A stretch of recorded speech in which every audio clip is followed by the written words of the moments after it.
దిగంబరా దత్త దిగంబర శ్రీపాదవల్లభ దిగంబర దిగంబరా దత్త దిగంబర నరసింహ సరస్వతి దిగంబర శ్రీ గణేశాయ నమ శ్రీ సరస్వతాసి గురుభ్యో నమ. నిన్నటి వరకు దత్తాత్రేయ స్వామి చరిత్రలో అధ్యాయం 44 వరకు విన్నాం. ఈరోజు గురు చరిత్రలో అధ్యాయం 45 ప్రారంభం కాబోతున్నది. శ్రీ గణేశాయ నమ శ్రీ సరస్వతాసి గురుభ్యో నమ. నామధారకుడు భక్తి పార్వస్యంతో మహాత్మా బ్రహ్మ సాక్షాత్కారం కూడా ప్రసాదించగల ఎంత దుర్లభమైన శ్రీ గురుకథామృతం సేవించగలిగిన నేనెంతో ధన్యుణ్ణి.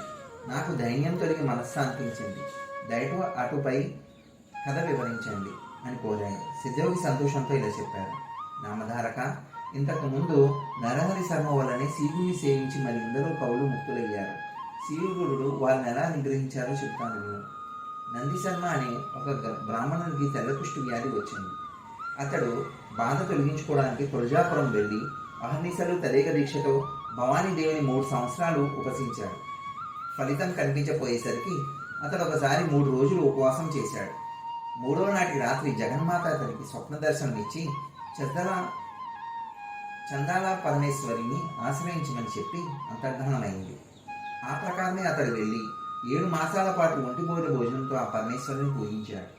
అప్పుడు ఒకనాటి రాత్రి ఆ దేవి స్వప్న దర్శనం ఇచ్చి గంధర్వపురంలో విజయం చేస్తున్న త్రిమూర్తావతారమైన శ్రీ నరసింహ సరస్వతి స్వామి అనే యతీశ్వరు ఉన్నారని వారిని ఆశ్రయించమని చెప్పి అంతర్ధానమైనది. నందిశర్మ నిద్రలేచి, అయ్యో, నేను ఇంతకాలం ఇంతటి దీక్షతో ఉపసిస్తే తెలియనది ఇదేనా దేవి? ఈ మాట మొదటే చెప్పుంటే నేను అక్కడికే వెళ్ళేవాడిని కదా. 3 సంవత్సరాలు తులజా భవానిని 7 నెలలు నిన్ను సేవిస్తే నీవు చివరికి తనకు మానవ మాతృని ఆశ్రయించమంటివే. నీ ధైర్యం ఏమైంది? అలా చెప్పడానికి పరాశక్తివైన నీకు సిగ్గు వేయడం లేదా? 7 నెలలు తపస్సు చేసి నేను తెలుసుకున్నది నీకు శక్తి లేదనేనా? నీ వల్ల కాదని మొదటి నీ చెబితే నాకింత కష్టమైనా తప్పేది కదా అని వాపోయాడు. చివరికి ఈ కఠిన తపస్సు వలన బలహీనమైన నేను ఎక్కడికి పోగలను? నేను ఎక్కడని వెళ్ళను. ఇక్కడే మరి కొంతకాలం పునశ్చరణ చేస్తాను. దేవి, నీవు నా రూపం పోగొట్టుకుంటే నీ పాదాల వద్దే నా ప్రాణత్యాగం చేస్తాను అని దేవికి చెప్పుకొని ఈసారి ప్రాయోపవేశం చేయసాగాడు. ఆ దేవి అతనికి మరుసటి రోజు రాత్రి స్వప్న దర్శనం ఇచ్చి అతన్ని అచ్చటి నుంచి లేచిపోమని ఆదేశించింది. దానికి తోడు అక్కడ పూజారికి కూడా ఆమె స్వప్న దర్శనం ఇచ్చి నందీశర్మను అక్కడి నుండి వెళ్ళగొట్టమని ఆజ్ఞాపించింది. మరుసటి ఉదయమే వాళ్ళందరూ అతనితో, నందయ్య గారు, అమ్మవారి సెలవైంది కనుక మీరు తక్షణమే ఇక్కడి నుండి వెళ్ళిపోవాలి, లేకుంటే మేమే ఇక్కడి నుంచి నెట్టివేయవలసి వస్తుంది అని బెదిరించారు. వేరు దారిలేక అతడు అందుకు అంగీకరించి దేవి పూజించి ఉపవాసం ముగించి ఆ ఊరిని విడిచి బయలుదేరాడు. తనకు వ్రతభంగమైనందుకు ఉపవసిస్తూ తన శివరాత్రి నాటికి గాంధాపురం చేరుకున్నాడు. అతడు దేవిని చెప్పిన ఆ యతీశ్వరులు ఎక్కడ ఉన్నారని ఆ నగరవాసులు విచారించాడు. వారు శ్రీగురు శివరాత్రి నిన్నటి దినమంతా ఉపసించి స్నానానికి సంగమానికి వెళ్ళారు. కొద్దిసేపటికి తిరిగి వస్తారు అని చెబుతున్నారు. ఇంతలోనే యతిరాజు వస్తుండడం చూసి వారు ఆ కుష్టి వ్యాధి రోగిని దూరానే ఉండమని చెప్పారు. స్వామి మఠంలో ప్రవేశించి తమ స్థానంలో కూర్చోగానే వారి దర్శనానికి ఒక కుష్ఠరోగి వచ్చాడని అచ్చడి వారు మనవి చేశారు. అది వినగానే శ్రీగురుడు, వారు సంశయాత్మకుడు అయినప్పటికీ మా ఎదురుకు రమ్మనండి అని చెప్పారు. అది విని నందిశర్మ అడుగడుగునా సాష్టాంగ నమస్కారం చేసుకుంటూ వారి ఎదురుకు వచ్చాడు. నరసింహ సరస్వతి అతన్ని చూసి, ఏమయ్యా, మొదటి దేవిని ఆశ్రయించాక మరలా ఈ మానవ మాత్రమే దర్శించడం ఏంటి అనుకుంటూ మా దర్శనానికి వచ్చావేమి? నీకు విశ్వాసం లేకుంటే దేవి ఆదేశిస్తే మాత్రం రావడం ఎందుకు అన్నారు. వెంటనే ఆయన సర్వజ్ఞులను తెలిసి నదీశర్మ పశ్చాత్తాపంతో సాష్టాంగ నమస్కారం చేసి ఇలా అన్నాడు. స్వామి, నేను మూఢునను. శుద్ధ సత్వ సంపూర్ణ మీ దృష్టి నాపై ప్రసరింపజేయడం వలన నాలోని తమోగుణం అంతరించింది. పాపాత్ముడినైన నేను మీరు మాయాతీతులని సాక్షాత్ పరబ్రహ్మ స్వరూపులను తెలుసుకోలేకపోయాను. నేడు తమ దర్శనం వలన నా పాపాలన్నీ నశించాయి. మీరు భూమిని ఉద్ధరించడానికి దిగి వచ్చిన గంగవలే నా వంటి వారిని రక్షించడానికి మానవ రూపంలో అవతరించారు. మీ పాదసేవ దొరికాక నా ఇష్టం ఎందుకు నెరవేరదు? జారత్వ దోషం వలన పాషణమైన అహల్య శ్రీరాముని పాదస్పర్శ వలన ఉద్ధరణ పొందలేదా? నేను ఎన్ని పాపాలు చేసిన వాడినైనా మీ పాదస్పర్శ వలన పవిత్రునయ్యాను. స్వామి, నా స్థితి కొంచెం విన్నవించుకుంటాను. నాకు వివాహం అయినప్పటికీ అపాదమస్తకం కుష్ఠరోగం వచ్చింది. అందువలన నా భార్య నన్ను విడిచి పుట్టింటికి వెళ్ళిపోయింది. నా తల్లిదండ్రులు కూడా నన్ను వెళ్ళగొట్టారు. నేను దిక్కులేని వాడినై ఆ జగదాంబ ఆశ్రయించి ఉపసించిన నా పాపం నశించలేదు. అప్పుడు ఆ తల్లి చెప్పినట్లు చందాలేశ్వరిని ఆశ్రయించి నా రోగం తగ్గించుకుందామని గంపెడాసతో అచ్చడికి వెళ్ళి కఠోరమైన పునశ్చరణ చేశాను. ఆ తల్లి కూడా నన్ను చీదరించుకుని వెళ్ళగొట్టిందే గాని అనుగ్రహించలేదు. నా ముఖం చూచేవారు లేక నేను ఇలా బతకడం కంటే మరణించడమే మేలు. చివరి ఆశగా మిమ్మల్ని శరణు పొందడానికి వచ్చాను. దయచేసి ఈ నా వ్యాధికి నివారణోపాయం ఉన్నదో లేదో వెంటనే చెప్పండి. ఈ దుస్థితిలో నేను ఇంకా బతకలేను. నివారణోపాయం లేకుంటే మీ పాదాల వద్దనే నా ప్రాణాలు విడవాలనే వచ్చాను. మీరే నాకు దిక్కు. ఆ పైన మీ దయ అని దీనాతి దీనంగా నందిశర్మ వేడుకున్నాడు. శ్రీగురుని అతని పట్ల కృప చెంది సోమనాథుడు అనే ప్రియ శిష్యుని పిలిచి, నాయన, నీవెతన్ని సంగమానికి తీసుకువెళ్ళి సంకల్పం చెప్పించి అచ్చడి షట్కుల తీర్థంలో స్నానం చేయించు. తర్వాత అచ్చడి అశ్వత వృక్షానికి సేవ చేయించు. అప్పుడు ఇతడు కట్టుకున్న బట్టల్ని తగలబెట్టించి కొత్త వస్త్రాలు కట్టి ఇక్కడికి తీసుకున్నరా అని ఆదేశించారు. ఆ ప్రకారమే నందిశర్మ స్నానానికి వెళ్ళి ఒకసారి నదిలో మునిగి పైకి లేవగానే అతని శరీరంలో ఉన్న రోగం ఎక్కడా లేకుండా పోయింది. తర్వాత అతడి అశ్వత వృక్షాన్ని ప్రదర్శనం చేయగానే అతని శరీరం బంగారు ఛాయలా వెలిగిపోయింది. తర్వాత అతడు కొత్త వస్త్రాలు ధరించాక అతని పాత వస్త్రాన్ని మూట కట్టించి ఒక చోట తగలబెట్టించారు. అప్పుడు ఆ తగలబెట్టిన ప్రదేశం అంతా చౌరు జారిపోయింది. అప్పుడు వారిద్దరూ మఠానికి తిరిగి వచ్చారు. ఒక గడియ కిందట దేహమంతటా కుష్ఠరోగం అనే అతను ఇంతలోనే శుద్ధుడై సోమనాథునితో కూడా శ్రీగుని పాదాన్ని మొక్కాలని వేగంగా వస్తున్న నందిశర్మను చూసి అతడి జనమంతా ఆశ్చర్యచకితులయ్యారు. శ్రీగురుడు అతన్ని చూసి, ఏమి నందిశర్మ, నీ కోరిక నెరవేరిందా?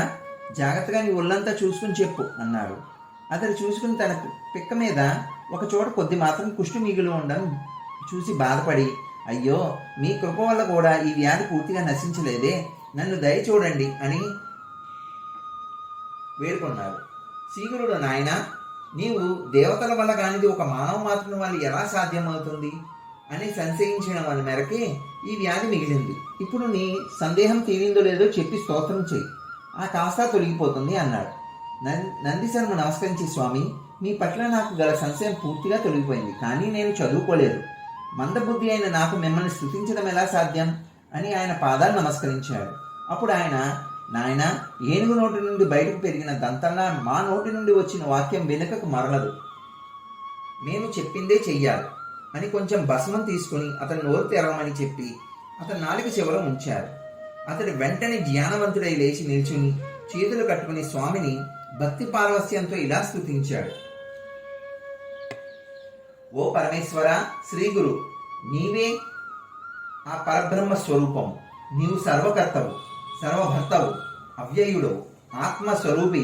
నీవే ప్రకృతి యొక్క త్రిగుణాల నుండి భూతాలను పుట్టించి మాయావశమైన ఇతగా విస్తరించిన ఈ చరాచర జగత్తును సృష్టించావు. ఈ ప్రపంచమంతటిలో మానవుడొక్కడే జ్ఞానుడని, జ్ఞానానికి పాత్రుడని, అలాంటి మానవుడు కూడా దాటనలవి గాని నీ మాయచేత భ్రాంతి చెంది సంకల్పవతుడై పాప పుణ్యములు అన్న ఈ సంసారంలో భ్రమిస్తున్నాడు. వీడు ఎన్ని కల్పాలకైనా ఈ మాయ నుండి బయటపడలేడు. ఒకప్పుడు సత్కర్మల వల్ల ఊర్ధ్వలోకాలకు పోయిన ఈ పుణ్యం వ్యయమవగానే కిందకు వచ్చి చంద్రమండలంలో పడతాడు. తర్వాత వర్షంతో పాటు భూమికి చేరి అన్నమవుతాడు. అప్పుడు జీవుల చేత భక్షింపబడి రేత స్వరూపుడై తల్లి గర్భంలో పడతాడు. క్రమంగా నెలలు గడిచే కొద్దీ ఎన్నో మార్పులు చెందుతూ తల్లి సేవించే కారం, వేడి మొదలైన పదార్థాల వలన ఎన్నో బాధలు పడతాడు. అయినా జ్ఞానం లోపించడం చేత పరమాత్మ అయిన మిమ్మల్ని స్మరించను లేడు. గర్భచరం నుండి తప్పించుకుని బయటకు పడ్డాక కూడా తన బాధలు, భయాలు ఎవరికి చెప్పుకోలేక ఎన్నో బాధలు పడతాడు. కానీ మీ గురించి జ్ఞానమే ఉండదు. బాల్యమంతా ఆటలతో గడిచిపోతుంది. యవ్వనంలో మందించి ఎన్నో పాపాలు చేస్తాడు. అప్పుడు కామవశుడై కాలమంతా గడిపేస్తాడు.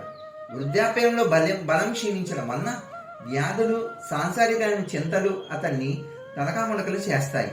వాటి వలన అంతిమ క్షణంలో కూడా మిమ్మల్ని హృదయపూర్వకంగా స్మరించనైనా లేడు. నేను కూడా ఇలాగే మాయలో పడి ఎంతో కాలం మిమ్మల్ని స్మరించలేకపోయాను.